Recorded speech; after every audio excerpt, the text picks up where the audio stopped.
Hello friends, আজকে আমি সকালে দেখাতে পারিনি যে আমি আজকে ব্রেকফাস্টে কি খেয়েছি, কারণ একটু তাড়া ছিল। আমি আজ ব্রেকফাস্টে খই, টক দই আর খেজুর দিয়ে খেয়েছি। তো এটা আমার ডায়েটিশিয়ানের প্ল্যান অনুযায়ী আমি খেয়েছি।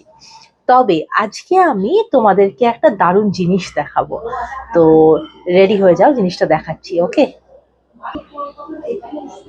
দাঁড়াও দেখাই।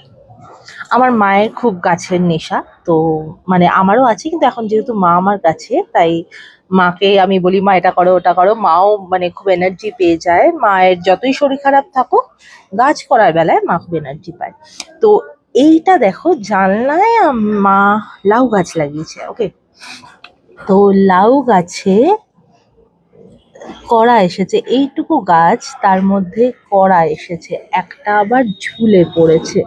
আমি দেখাই তোমাদেরকে, কি মিষ্টি দেখতে লাগছে। এই দেখো, দেখেছো, একটা কড়া ঝুলে পড়েছে, আরেকটা কড়া এই উপরে, আরেকটা কড়া রয়েছে, আবার একটা কড়া এখানে। এই যে আমি এদিক দিয়ে দেখা, এই যে দাঁড়াও ফোকাসে নি, এইভাবে দেখাই তাহলে বুঝতে পারো।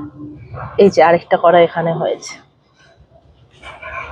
দেখতে পাচ্ছি। হ্যাঁ, এই যে আরেকটা করা হয়েছে। তো এইটুকু লাউ গাছ, লাউ গাছটার সাইজটা দেখো, সে এঁচড়ে পাকার মতো অবস্থা লাউ গাছটার সাইজ এটা। তো এত মিষ্টি দেখতে লাগছে না, এইটুকু গাছে লাউ এসেছে। তো এইটা দেখে মা খুব এক্সাইটেড, আমিও খুব এক্সাইটেড, তাই আমি তোমাদের সাথে শেয়ার করলাম। এরকম আরো অনেক কিছু আমি নিয়ে আসবো। ভালো থেকো, বাই।